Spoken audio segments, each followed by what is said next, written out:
Hello everyone, अस्सलाम वालेकुम रहमतुल्लाहि व बरकातुहू। आज हम सिविक्स यानी हमारी राजनीतिक ज़िंदगी के बारे में हम पढ़ेंगे। ठीक है, हमारी सामाजिक और राजनीतिक जो ज़िंदगी है उसमें चैप्टर नंबर 3 सरकार क्या है। आज हम सरकार के बारे में पढ़ेंगे। हमने बहुत सुने होंगे इस तरह के लोगोस, जैसे कि अखबार में कभी कभी आता है सरकार से कामगारों के अधिकारों की रक्षा की मांग। तो आखिर ये सरकार वर्ड क्या है। इसी तरह बाढ़ पीड़ितों के लिए सरकार की ओर से राहत सामग्री। तो सरकार है क्या चीज़, आज हम इसके बारे में पढ़ेंगे, डिस्कस करेंगे कि आखिर सरकार क्या होती है। आपने सरकार शब्द का जिक्र कई बार सुना होगा। इस पाठ में आप ये पढ़ेंगे कि सरकार क्या है और ये हमारे जीवन में कितनी महत्वपूर्ण भूमिका निभाती है। सरकारें क्या करती हैं, वे निर्णय कैसे लेती हैं, अलग अलग तरह की सरकारों जैसे लोकतांत्रिक सरकार एवं राजतंत्रीय सरकार के बीच क्या अंतर है, चलिए पढ़कर पता लगाते हैं। यहाँ पर आपके लिए कुछ काम है। ऊपर दी गई अखबारों की सुर्खियों को देखिए। इनमें सरकार के जिन कामों की बात की जा रही है उनकी सूची बनाइए। आपको यहाँ पर सूची बनानी है जो जो काम बताए गए हैं उनकी। जैसे कि हमारे सबसे पहले कामगारों के अधिकारों की रक्षा की मांग। यानी सरकार का काम क्या है। सरकार का काम है जो काम मजदूर हैं उनके अधिकारों को देना, यानी उनके अधिकारों की रक्षा करना। ठीक है, इसी तरह अब आगे पढ़ेंगे हम। हर एक देश को विभिन्न निर्णय लेने एवं काम करने के लिए सरकार की ज़रूरत होती है। ये निर्णय कई विषयों से संबंधित हो सकते हैं। सड़कें और स्कूल कहाँ बनाए जाएं, बहुत ज़्यादा महंगी हो जाने पर किसी चीज़ के दाम कैसे घटाए जाएं, अथवा बिजली की आपूर्ति को कैसे बढ़ाया जाए। सरकार कई सामाजिक मुद्दों पर भी कार्रवाई करती है। उदाहरण के लिए सरकार गरीबों की मदद करने के लिए कई कार्यक्रम चलाती है। इनके अलावा वे अन्य महत्वपूर्ण काम भी करती है, जैसे डाक एवं रेल सेवाएं चलाना। ये बहुत से काम हैं जो कि सरकार करती है। ख़ास तौर पे सड़कें और स्कूल कहाँ बनाए जाएं, ये एक महत्वपूर्ण काम है। इसी तरह बहुत ज़्यादा महंगी हो जाने पर, कोई अगर वस्तु महंगी हो रही है तो उसके दाम किस तरह घटाए जाएं, इन सभी सवालों के जवाब हमें सरकार से ही मिल सकते हैं। यानी सरकार इन चीज़ों पर काम करती है। सरकार का काम देश की सीमाओं की सुरक्षा करना और दूसरे देशों से शांतिपूर्ण संबंध बनाए रखना भी है। उसकी जिम्मेदारी ये सुनिश्चित करना है कि देश के सभी नागरिकों को पर्याप्त भोजन और अच्छी स्वास्थ्य सुविधाएं मिलें। जब प्राकृतिक विपदा घेरती है जैसे सुनामी या भूकंप, तो मुख्य रूप से सरकार ही पीड़ित लोगों की सहायता करती है। अगर कहीं कोई विवाद होता है या कोई अपराध करता है तो लोग न्यायालय जाते हैं। न्यायालय भी सरकार का ही एक अंग है। ठीक है, शायद आपको ये जानकर अचरज हो रहा होगा कि सरकार इतना सब कुछ कैसे कर पाती है और सरकार के लिए इन कामों को करना क्यों ज़रूरी है। जब लोग इकट्ठे रहते हैं और काम करते हैं तो कुछ हद तक एक व्यवस्था की ज़रूरत होती है जिससे आवश्यक निर्णय लिए जा सकें।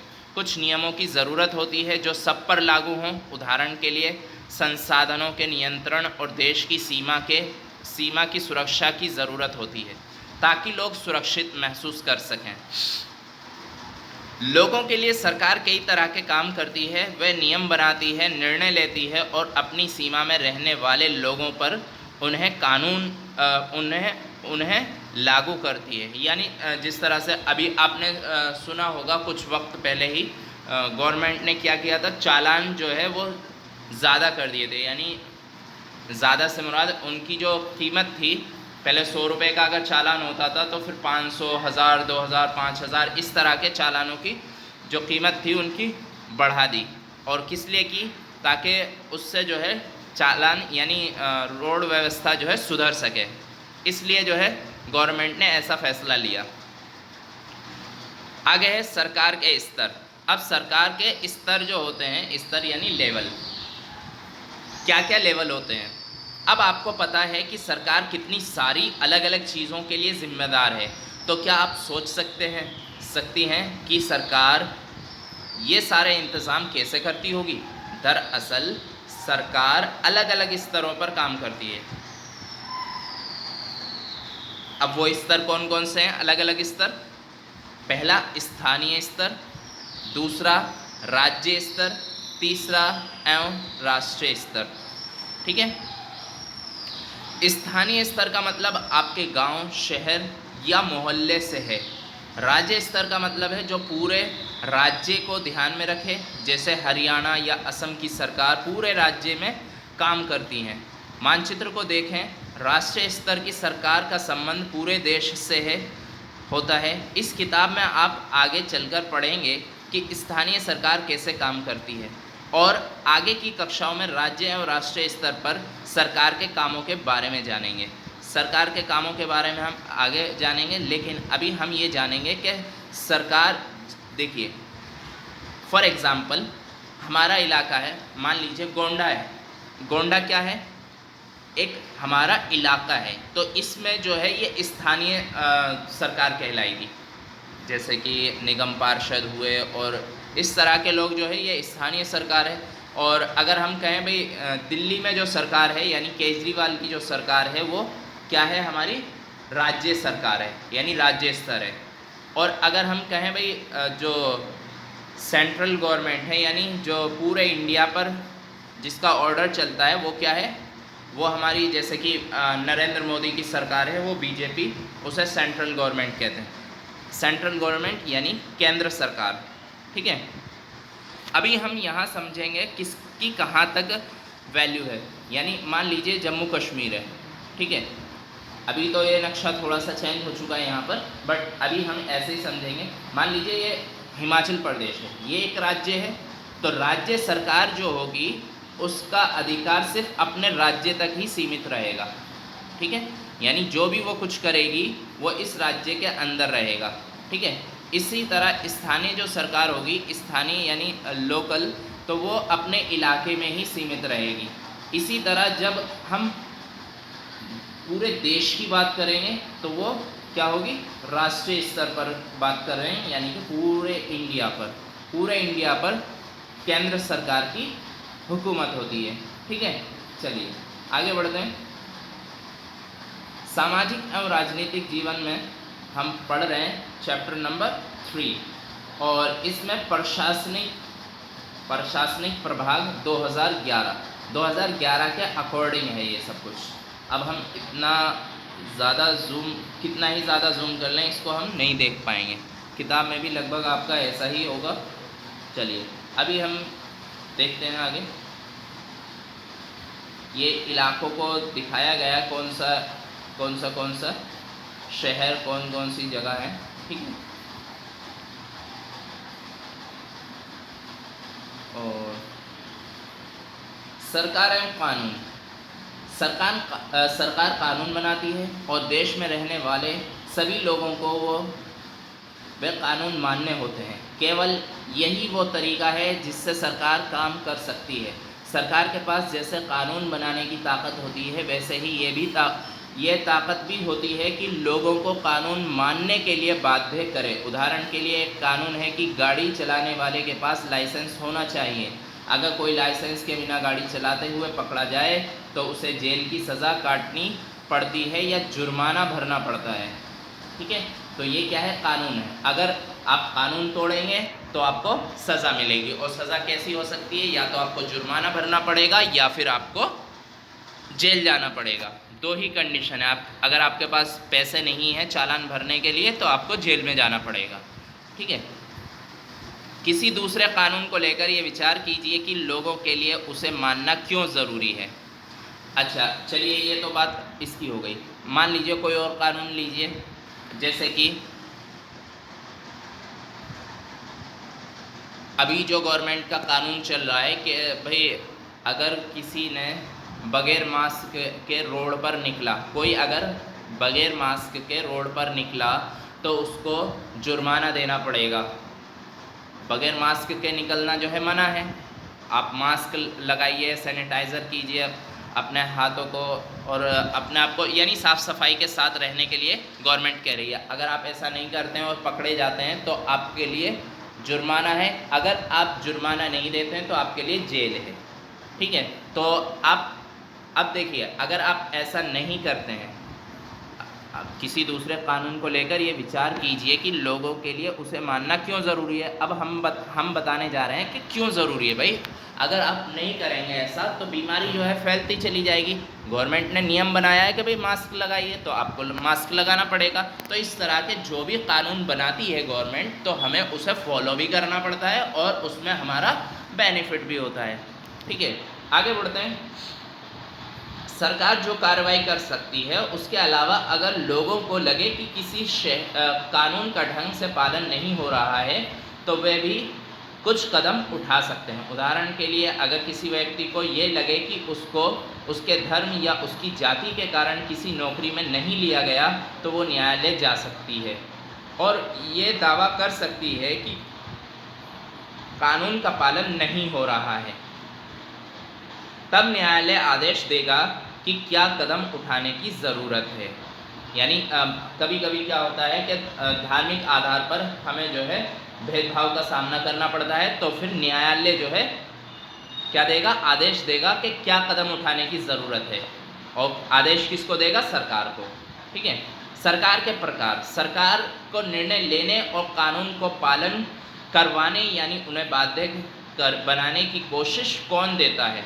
इस प्रश्न का उत्तर इस बात पर निर्भर करता है कि ये उस देश में कैसी सरकार है, उस देश में कैसी सरकार है। अब सरकार भी तरह तरह की होती है। जैसे लोकतंत्र में तो लोग ही सरकार को ये शक्ति देते हैं, लोग ऐसा चुनाव के माध्यम से करते हैं। यानी अब जैसे इंडिया में क्या है, लोकतंत्र है। लोकतंत्र का मतलब क्या है, लोग यानी पब्लिक, और तंत्र यानी जो सरकार है वो यानी पब्लिक के द्वारा चुनी गई सरकार, तो लोकतंत्र कहलाती है। पब्लिक के द्वारा कैसे चुनी जाती है, जैसे कि जब हमारे चुनाव होते हैं यानी वोट डालने जाते हैं, तो वो क्या करते हैं, सरकार को चुनते हैं। ठीक है, और सरकार को चुनने के बाद जो है हम वो हुकूमत करते हैं, यानी कि शासन चलाते हैं। अब शासन जो है चल तो पब्लिक के ही अकॉर्डिंग रहा है, क्योंकि हमने खुद चुना है उसको, जो भी है, और फिर वो जैसा भी करते हैं उसको हमें एक्सेप्ट करना पड़ता है। इसी को लोकतंत्र कहते हैं। लोग ऐसा चुनाव के माध्यम से करते हैं। ठीक है, वे अपनी पसंद के नेता को वोट देकर चुनते हैं। एक बार चुन लिए जाने के बाद यही लोग सरकार बनाते हैं। लोकतंत्र में सरकार को अपने निर्णय और उठाए गए कदमों का आधार बताना होता है और सफाई देनी होती है। एक दूसरी तरह की सरकार होती है जिसे राजतंत्रीय सरकार कहते हैं। राजतंत्रीय सरकार क्या होती है, राजतंत्रीय सरकार होती है जिसमें सिर्फ जो राजा होता है वही जो है सारे फैसले लेता है और उसी की चलती है। इसमें राजा या रानी के पास निर्णय लेने और सरकार चलाने की शक्ति होती है। राजा के पास सलाहकारों का एक छोटा सा समूह होता है जिससे वह विभिन्न मुद्दों पर चर्चा कर सकता है। अंतिम निर्णय लेने की शक्ति उसी के पास रहती है। ऐसा नहीं है कि भाई कोई और निर्णय लेगा, जो राजा होता है वही बस। तो ये राजतंत्रीय सरकार कहलाती है। अभी अगर हम बात करें भाई राजतंत्रीय सरकार कहाँ पर है, जैसे कि नेपाल है, नेपाल में राजतंत्रीय सरकार है, जो वहाँ के राजा हैं वो फैसला लेते हैं। ठीक है, तो इस तरह की इसी तरह जो है पाकिस्तान में भी कुछ लोकतंत्र नहीं है बल्कि राजतंत्र कहलाया जाता है। तो इस तरह की जो सरकारें होती हैं जो चुनी जाती हैं पब्लिक की तरफ से, वो लोकतंत्र सरकार कहलाती है। और जिसमें यानी राजा होते हैं, मतलब राजा वगैरह होते हैं, तो उसको हम राजतंत्र कहते हैं। ठीक है, विभिन्न मुद्दों पर चर्चा कर सकता है। अंतिम निर्णय लेने की शक्ति उसी के पास रहती है। लोकतंत्र के समान राजतंत्र में राजा या रानी को अपने निर्णय के आधार नहीं बताने पड़ते और ना ही अपने निर्णयों को सफाई देनी पड़ती है। यानी जो राजा रानी ने फैसला कर लिया तो उसकी सफाई देने की ज़रूरत नहीं होती, बल्कि वो जो फैसला हो गया सो हो गया, किसी को सफाई देने की ज़रूरत नहीं होती। जैसा कि पहले राजा महाराजाओं का दौर गुजरा है उसी तरह। तो आगे बढ़ेंगे।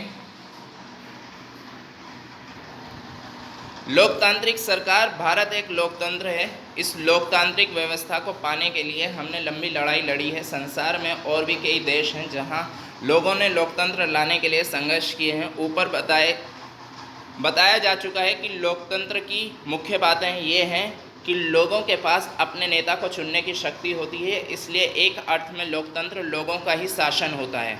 अगर हम सीधे तौर पर अगर बताना चाहें लोकतंत्र क्या है, लोकतंत्र लोगों का ही शासन होता है। लोकतंत्र में मूलभूत विचार ये है कि लोगों को नियमों को बताने में भागीदारी बनकर खुद ही शासन करें। आज के समय में लोकतांत्रिक सरकार को प्राय प्रतिनिधि लोकतंत्र कहते हैं। प्रतिनिधि लोकतंत्र में लोग सीधे भाग नहीं लेते, बल्कि चुनाव की प्रक्रिया के द्वारा अपने प्रतिनिधि को चुनते हैं। ये प्रतिनिधि मिलकर जो प्रतिनिधि होते हैं ये मिलकर सारी जनता के लिए निर्णय लेते हैं। आजकल कोई भी सरकार अपने आप को तब तक लोकतांत्रिक नहीं कह सकती जब तक वह देश के सभी वयस्क नागरिकों को वोट देने का अधिकार न दे। लेकिन हमेशा ऐसा नहीं था। क्या आप विश्वास कर सकती हैं कि एक समय ऐसा था जब लोकतांत्रिक सरकारें औरतों और गरीबों को चुनाव में भाग नहीं लेने देती थीं। अपने शुरुआती दौर में सरकारें केवल उन्हीं पुरुषों को वोट देने देती थीं जो पढ़े लिखे थे और जिनके पास अपनी संपत्ति होती थी। इसका मतलब था कि औरतों, गरीबों और अशिक्षित को वोट देने का अधिकार नहीं था। ऐसी स्थिति में देश उन्हीं नियमों के सहारे चलते थे जो ये गिने चुने पुरुष बनाते थे। भारत में आज़ादी से पहले बहुत ही कम लोगों को वोट देने का अधिकार था, इसलिए जनता ने संगठित होकर इस अधिकार की मांग की। गांधी जी समेत कई नेताओं ने इस अन्यायपूर्ण व्यवहार का विरोध किया। उन्होंने भी ज़ोर शोर से ये मांग उठाई। 1931 में यंग इंडिया पत्रिका में लिखते हुए गांधी जी ने कहा था, मैं ये विचार सहन नहीं कर सकता कि जिस आदमी के पास संपत्ति है वो वोट दे सकता है, लेकिन वो आदमी जिसके पास चरित्र है पर संपत्ति या शिक्षा नहीं, वो वोट नहीं दे सकता। या जो दिन भर अपना पसीना बहाकर ईमानदारी से काम करता है वो वोट नहीं दे सकता, क्योंकि उसने गरीब आदमी होने का गुनाह किया है। तो इस तरह गांधी जी के ये विचार थे। और आगे पढ़ते हैं। जो गांधी जी कहते थे भाई सभी को जो है समानता का जो है पाठ पढ़ाया है गांधी जी ने हमें, और उसी को संविधान कहा जाता है। संविधान क्या है? समानता का अधिकार देना सबसे अहम है। चलिए ये बातें हम नेक्स्ट क्लासेस में करेंगे, क्योंकि यहाँ हमारा चैप्टर फिनिश होता है। और अब हम मिलते हैं नेक्स्ट वीडियो में। अस्सलाम वालेकुम। आई होप आपके जो मैंने समझाया है वो सभी बातें समझ में आ गई होंगी। लोकतांत्रिक सरकार क्या है और राजतांत्रिक सरकार क्या है। इसी तरह जो वोट देने का अधिकार किसको दिया गया है राजतंत्र में और लोकतंत्र में। राजतंत्र में तो वोट देने का अधिकार होता भी है, तो वो किस तरह होता है कि भाई औरतें देंगी या नहीं देंगी, या भाई बच्चे नहीं दे पाएंगे, बच्चे भी 18 साल। तो कुछ नियम होते हैं कि भाई ये तमाम लोग जो है वोट देने का अधिकार रखते हैं। तो वो फिर इस तरीके से, जैसे कि हम लोकतंत्र सरकार जो कि इंडिया की सरकार है, यानी भारत की, जहां हम रहते हैं, यहाँ पर क्या है? लोकतांत्रिक सरकार है। तो लोकतांत्रिक सरकार में क्या होता है?